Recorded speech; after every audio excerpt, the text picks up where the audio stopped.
Hey, it's Kate, and welcome back to Awake Living. So today we're going to talk about what Gay Hendricks calls the upper limit problem. And with the upper limit problem, we've been talking this month a little bit about we have like the old version of the self and the momentum of the old version of the self, and then the new emerging version of you as you're realigning the elements and yourself to the elements in your own life and in your own reality. And it kind of like the way that Gay Hendricks describes it, which is where we really have like a limit of the amount of joy or bliss, or like if you would want to say like an inner like yes that you can experience, or money. Right, we can upper limit in terms of money. We can upper limit in terms of free time, right? Of how much free time we allow ourselves to experience. But what happens is that this limit itself is more or less an emotion. It's more or less a contraction that happens when we get close to what is comfortable. And this is really, it's basically in the reptilian brain. It's very much like precognitive. It's not something we're actually thinking about limiting, and that's the L, thinking about limiting ourselves. And what happens when awake living and with this whole process is we're trying to like erase this. And as we do, I mean, we'd love for it to be like limitless and expanded, but in the interim, what happens is we actually are kind of establishing another limit, right? But hopefully it's higher. Hopefully there's this differential of space that's now we can actually start to expand into. And I don't think that's a problem to see it that way. It's like, can I just expand a little bit? Maybe not like into like infinite amounts of yes and joy and money and bliss and time, but like, can I at least experience the next level? And as we do, what happens is this recalibration, right? So as we start to recognize that we have a lot of control, right, or co-participation in what we experience, is we can actually do a practice. So here we are, and we're wanting to experience more bliss, more time, more energy, more abundance, or money in the bank account, right? It can be it's very real, very tangible. And what we actually need to do is just like practice being grounded, right? And this is very much a first chakra, down through the legs, into the feet, into the earth, and simultaneously upward and outward, not maybe simultaneously, but close, very close behind secondarily. This expansion, can I allow myself to be more? Like more than I've been in the past, more than maybe is even comfortable for me to be at this point in time. Often when we clear our space, right, and we're living in a more rarefied environment, if we don't ground and expand into it, soon we kind of clutter it up again. Or we wonder what happened, and all of a sudden it's cluttered again because someone else did it or whatnot. And we don't see that as an upper limit thing. Gay Hendricks talks a lot about injury and accident and other situations with other people, which might seem all so far outside of what we might be energetically orchestrating. But he attributes all of that to part of this upper limit contraction. And the more we can take responsibility, or the ability to respond to like, oh, I tried to expand, but I wasn't grounded in that expansion, and things started to shut down and shut me down. And as I get shut down, then I bang my head on the upper limit again. So what does this mean for us? So this means like we're always more or less, if we're in this process of writing the next chapter and living season by season and upping upping the call of Dharma, upping our ability to engage and shape our space and attune to Dharma and bend time and enter different levels of flow and ease, then we're continually like trying to ground, release, receive, right? This is very much a receptive experience. And from a receptive place, expand.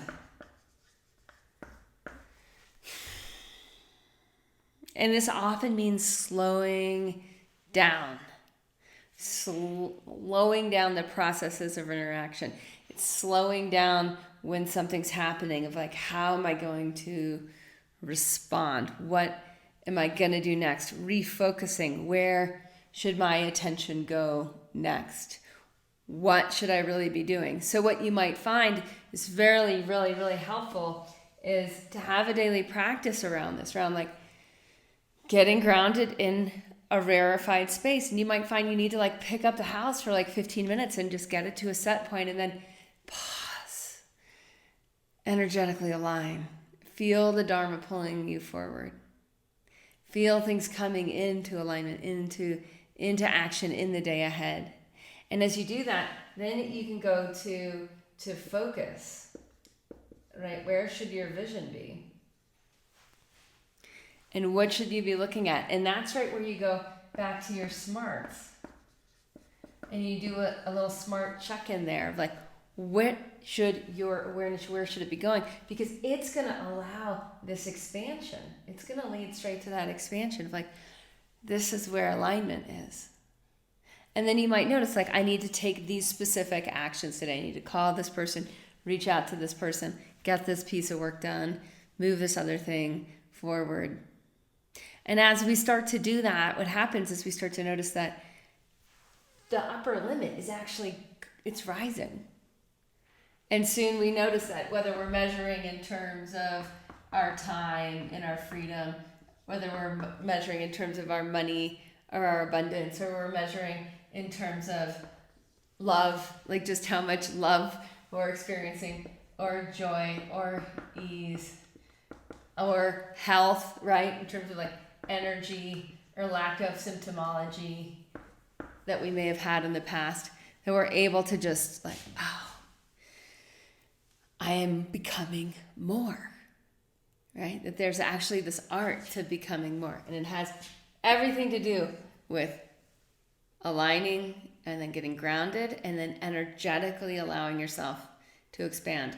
And I'll put this little changemaker practice video it's in our practice lab, but I'll have it in the resources near this video so that you can easily find it, because in that I kind of really get into what that's like in terms of abundance and finance, but you can do it in anything. You can do it in terms of energy, love, connectivity, whatever it is that your Dharma has you pulling in more of. Okay, I hope this is helpful. I highly recommend reading The Big Leap by Gay Hendricks and attuning to what is the upper limit that you're banging your head against, and then what is the old pattern? If we kind of keep going back to the old self, the old pattern, like what does the old pattern, what does it do? How does it provoke the upper limit? And you might then see that there's the beliefs, they're going to come back in terms of the rules. You'll notice there's habits, that there's certain habits that cause your upper limit to like hit your head again on that upper limit. So there's certain things that you do to upper limit. The more you're attuned to aligning your ether, aligning the fire, aligning bending time, and stepping into flow, relationship, connectivity, ease, right? The more it's going to provoke the upper limit. And that's not a problem.